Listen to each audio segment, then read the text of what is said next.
fellow degens. Welcome to the PayTheMan podcast. Spoiler alert. We provide the worst possible picks on the internet. Featuring your favorite hosts, Jay Grimm and Jay Wiz.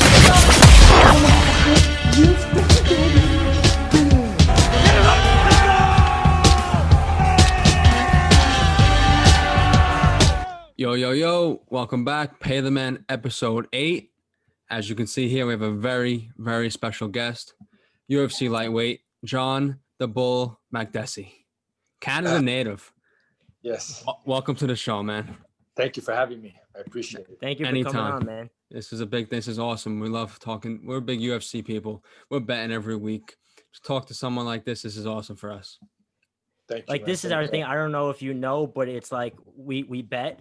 And college football, baseball, and all that's on our forte. We're big on the Saturday UFC cards. We go from prelims to main event. We're betting on every single fight. That's where we find our most success. But like I told you, we're not going to sit here and ask you those typical MMA journalist questions and be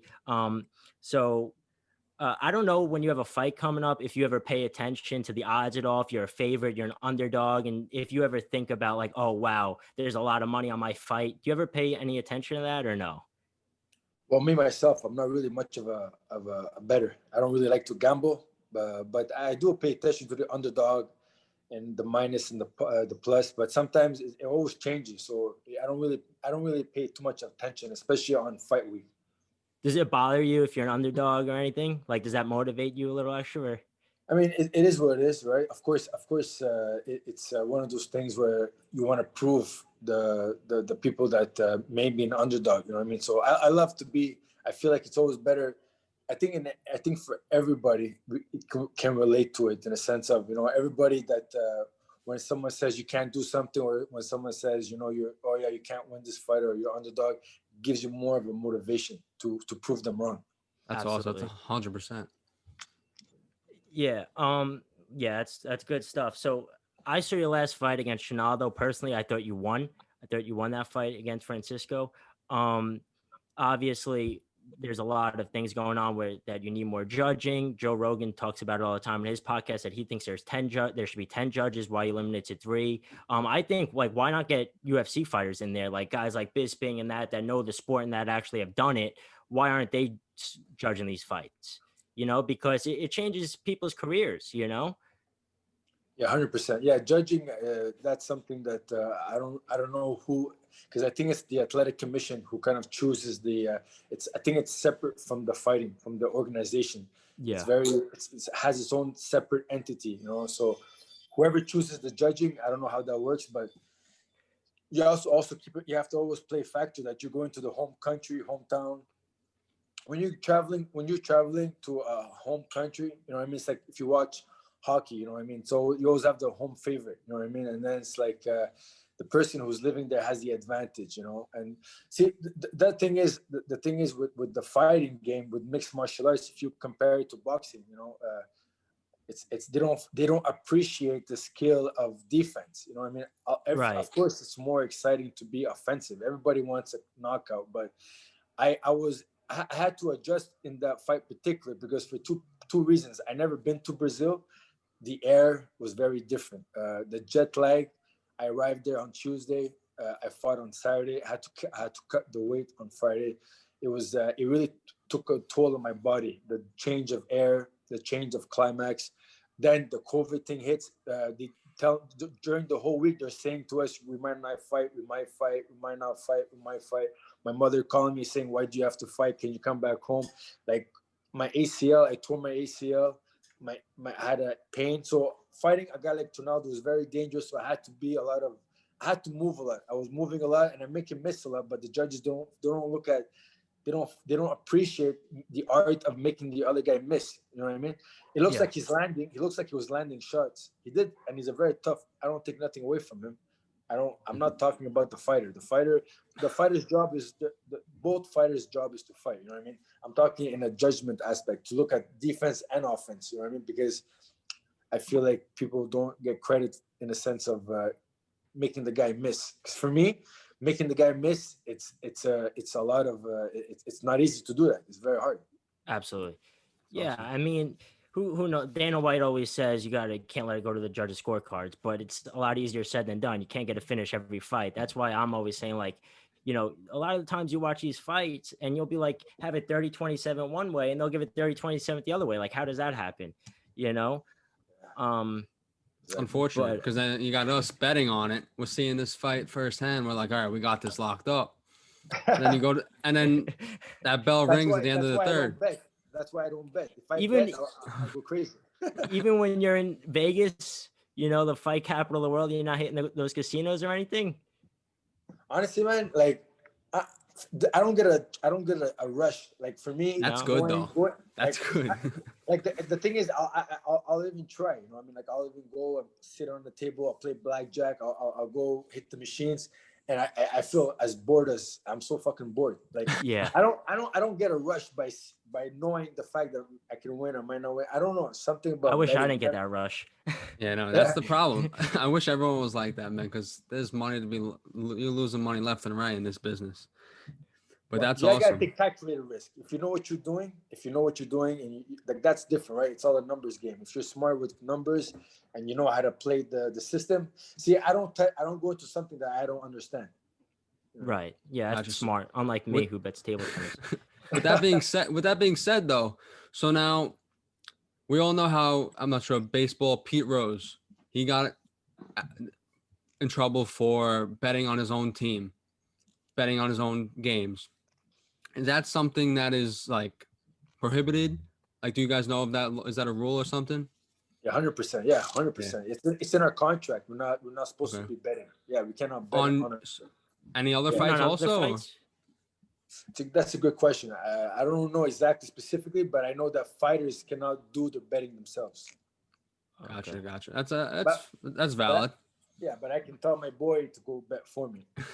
Exactly. There's always a way around it. I mean, if you're gonna put the money in, you gotta put the money in. It's awesome. So I know you used to fight out of TriStar, right? You were telling us. I think he froze up.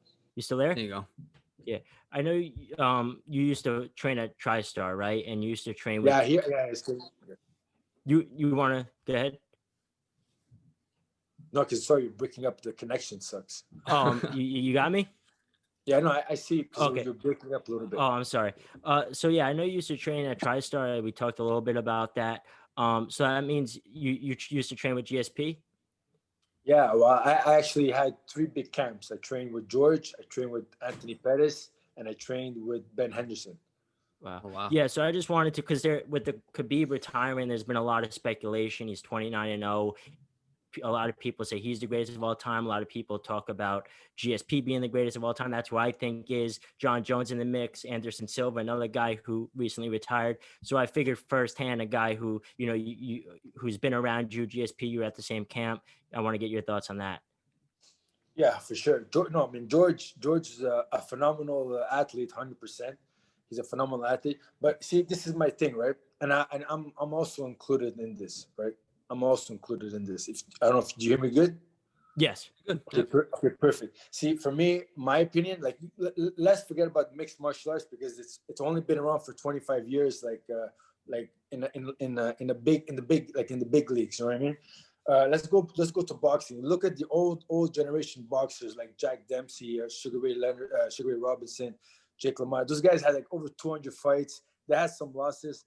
Like look at if you follow Muay Thai, look at the Decker, Damien, what's his name? The Diamond, the Decker, that Holland guy had over 200 fights. Like, in my opinion, it's not only about the record. Of course, every fighter wants to be undefeated, but it's also about how many times you fight. So I believe like guys who have losses but are always active, always fighting. You know what I mean? Those guys, they should be the pound for pound. You know what I mean? That's my opinion. Like Khabib, I feel like his career was very mythological. You know what I mean? If you look, he doesn't fight a lot. You know what I mean? And I don't even fight a lot. I wish I could fight more often. It's because the weight cutting and finding a team was always hard for me. You know what I mean? It was always like, I gotta go into a camp. I gotta find a trainer. I gotta find the pro. You know what I mean? There's a lot of variables. But if you have everything already in place, you have and then you just kind of build momentum and fight as much as you can. You know what I'm trying to say? Does that make Yeah. sense? Yeah, So absolutely. in my opinion, like Anderson Silva should be one of the best fighters. You know what I mean? This guy's 45 years old. He's fighting. That's amazing. Like, it's crazy. He fought in Pride. He has Valatura fights. Like, he has, you know what I'm trying to say? Like, this guy's been fighting for a long time. You know what I'm trying to say? Yeah, So you're saying he fought in multiple eras. He's beat a lot of the top guys. Like, in my opinion, Anderson Silva probably had one of the greatest peaks you'll ever see in mixed martial arts, right? In his prime, he was unstoppable. GSP's kind of beat those guys throughout multiple eras. Khabib, But George only fought in UFC in one organization. that's true. See, like, he didn't fight in bigger organizations. Like, if you go to Japan, go to other organizations, look, a lot of fighters that come from Europe come to the US, they don't do good, right? There's a lot of variables, and George only fought two times a year, and his opponents weren't really like the top. Like, right now, I would love for George to be fighting guys like more like he fought Michael Bisping. You know, in my opinion, he's a bum. He's a bum, Michael Bisping. You know, in my opinion, he's a bum. You know what I mean? The guy can't even see from one eye. You know what I mean? So it's all relative. Who are you fighting, really? You know what I mean? Like, who are you fighting? That's my opinion. And Khabib, he's a phenomenal fighter. When I'm talking about Khabib, this guy's a freak of nature. But then he wants to fight George, but at 155 pounds. How does that make any sense? The guy walks at 200 pounds. You want him to cut to 155? He's gonna be at 39. Yeah, it doesn't make any sense. Right? Well, that's actually your division, right? The lightweight division, and now Khabib is retired. Dana White already said that he doesn't plan on stripping him just yet. But I want to get the thoughts on what you think about the landscape of the division with Conor up there, and now Michael Chandler recently signed, and Poirier. I personally would like to see a tournament type of thing, but I don't think that'll happen in the UFC because we haven't really seen that. What do you think about something like that, or how do you see it playing out? Like, you're talking about like Bellator, how Bellator has it? Like, just what about the lightweight division right now? Like, because that's where you're at. My opinion, I feel like the lightweight is the most talented division. I feel like it's the most 100%. The most in depth. You know what I mean? A lot of guys go to 155, 170. Like right now, Conor McGregor and Dustin Poirier, I'm excited. I'm excited to see that because I'm a striker. I love strikers. So I'm excited to see Dustin Poirier and Conor McGregor. And Gate, of course, if Khabib is out, Gaethje is going to be in line. And then Tony Ferguson, he's a boogeyman. He's always going to come out of he's the fucking boogeyman, So that guy, he's a freak of nature. But these guys are big 155ers. People have to keep that in mind. Like, these guys are huge. I don't even know. I'm not a big 155er. I'm actually like small at 155. Like my people always wanted me to get to 145, but I feel like if I'm gonna get, the older I get, I want to move up weight class, not drop to weight class. Some people think that you gotta fight the smaller guy, but you know what? You just gotta get better. You have to improve your skills. You know what I mean? Right. You kind of mentioned something earlier about you're trying to stay more active. You had one fight the past couple of years, and about your camps. Do you think you found a home now? Are you trying to stay more active this year? And honestly, brother, that's my curse, man. My whole fighting career, it was always been hard. Always never had, like, I never had solid guys around me. I always had to be the sheep, and I'm like a wolf, I mean? I don't want to follow other people. I don't want to be like other people. It's a great opportunity for me to train beside other high level guys like, George St. Pierre and all these guys. But these guys have their own. These guys, like, the thing is, like, cliques, right? I don't want to be in a clique. I'm not there to be a groupie. You know what I mean? I'm not there. I want to be my own individual. So camps are good and they're not good, because camps, a lot of these fighters, it's like the meat grinder. You know what I mean? A lot of these guys, they go in there and they kind of get like either left behind, or they're kind of trying to follow someone, and you have to kind of like go. I was never a guy that was, I'm not a guy who licks no one's ass. You know what I mean? I'm not a yes man. So sometimes, like, for me to wait around for other guys to come to the gym to train, it's like, for me, it's a lack of respect. Like, when I was at TriStar, we had to wait for George to arrive. Everything was revolved around George. You know what I mean? When I went to Rufus Sports, everything was revolved around other individuals. It's just like I'm at a point where I just want to develop my own camp, so I don't have to rely on no other fighters. You know what I'm trying to say? That's Yeah, awesome. I definitely. So where are you at now? Have you found Well, a I'm home? Or home. you, I'm home, Montreal. I'm close to my mother and my sister. That's why I come back to Montreal, Canada. I'm right now. My brothers, they open up a gym. It's called MMA Phoenix Fitness in Laval. It's a part of Montreal, and I'm kind of training there. There's no pro fighters. There's only one solid guy. There's a couple of good guys, but I'm at a point where like I know how to fight, and I've been around the block, so it's just trying to develop my own little circuit so I can just stay healthy and be more active. With that being said, over this pandemic, the last couple of months, how was that for you? We're not really finding a home. Were you able to use that gym that your brother has, or was that not into play yet? Yeah, of course, but that's why it's private. Everything's closed, and yeah, and that's another thing, right? With the pandemic, it makes things even more harder. Exactly. Yeah, everybody's scared. Nobody wants to talk to each other. Everyone's scared, like putting a mask on. It's crazy. Yeah. It's crazy. because you I actually also fought in one of the first cards, right? With the virus going on. I thought, yeah, that was the first time. That was the Yeah. first. Wow. That was the that was very the first one. Wow. that was back in March, right? Yeah, March. Yeah, Brazil. Yeah. When I was reading up, I was doing a little research. You have 3 to 4 training sessions a day. Sometimes is that consistent, or is that something? Yeah, but that's leading up to a fight. Okay, That's not like every day, like year round. gotcha. When I'm not fighting, I train maybe like just twice or once a day. Gotcha. I was gonna say, And have you ever thought about changing weight classes? Because I know you said that was a tough thing for you to get down to 155. Would that be something you think But about at 170? to go to 170. I mean, Yeah. for me, 155 is good. Like I'm not. It's not a hard weight cut. It's not a. It's not an easy weight cut, but it's not a hard one. Like I walk at 178, 177, 172. Like I fluctuate between 175, 178. So for me, 155 it's logic. Okay. Yeah. So have you thought about like when you want to come back and return to action yet? I know you just said you're kind of home right now. I tore my ACL. I did surgery. So now it's been like 6 months. So I gotta get back. I gotta finish my rehabilitation with my ACL, and that takes up to like 8 months. So my plan to get back to the octagon is at least by the next year. Okay. look Awesome. forward to that. I really do. Yeah, That's me awesome. too. So I just got one more thing for you. I don't know if John's got anything else, but so like we said, we're a betting podcast. This week we got Thiago Santos versus Glover Teixeira. You got a pick for us? What's the other guy's name? I never heard of him. Thiago Santos versus No, he's the guy no. who fought Glover Teixeira at light Yeah. heavyweight. Oh, this like okay, yeah, that's the that's the guy with the boxing, right? He's more of a The ball. hand. He's bald. He's Brazilian. He's an older guy. I think he's like 41. Okay, He just beat Anthony Smith. okay. And so who you and you going you and what's the picks? What's the odds? I'm sorry, you broke up. Did you say? Well, hold on, let me find the odds for you. Should have had that. I think Santos. I thought honestly, Santos is minus minus 230 with Teixeira coming in as the underdog at plus 195. And that's gonna be in Vegas. Where's it gonna be held? The arena. Let's see. It's a fight night, so that's Vegas, right? I'm pretty sure. Well, it depends. Hold on. I think that's is that still in fight? It's in the Apex. It's yeah, in Vegas, the UFC correct, Apex. Okay. And they're both flying down from where?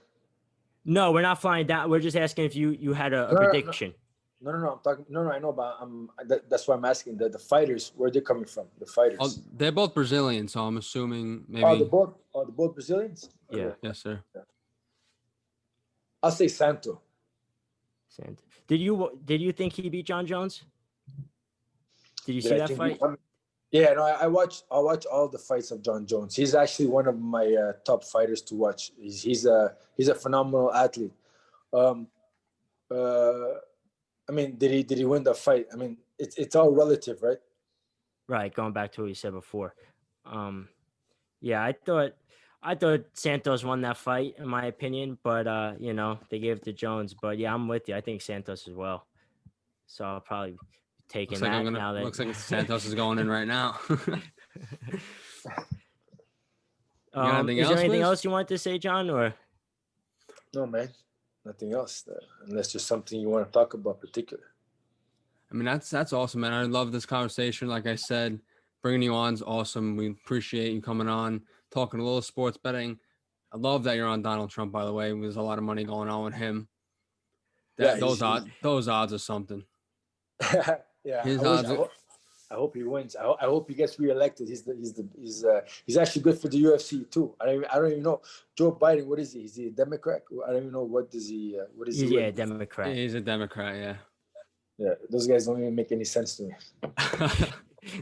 They actually asked Dana White yesterday. I saw after the Contender Series, they asked him what he thought about the election and like if Joe Biden wins, if they're going to come after Dana White because Dana White's openly he's been a big supporter of Donald Trump. They're good friends, and he was like, honestly, I don't even think Joe Biden knows who I am. And he was like, I don't even think Joe Biden knows who Joe Biden is. So yeah. But yeah, man, we appreciate you. We're looking forward to your next fight. Well, hopefully you could get recovered soon, and and we're looking forward to your return, man. Yeah, man. Thank you very much. Have a good day. Thank you. Bro. Yes, sir. Appreciate it.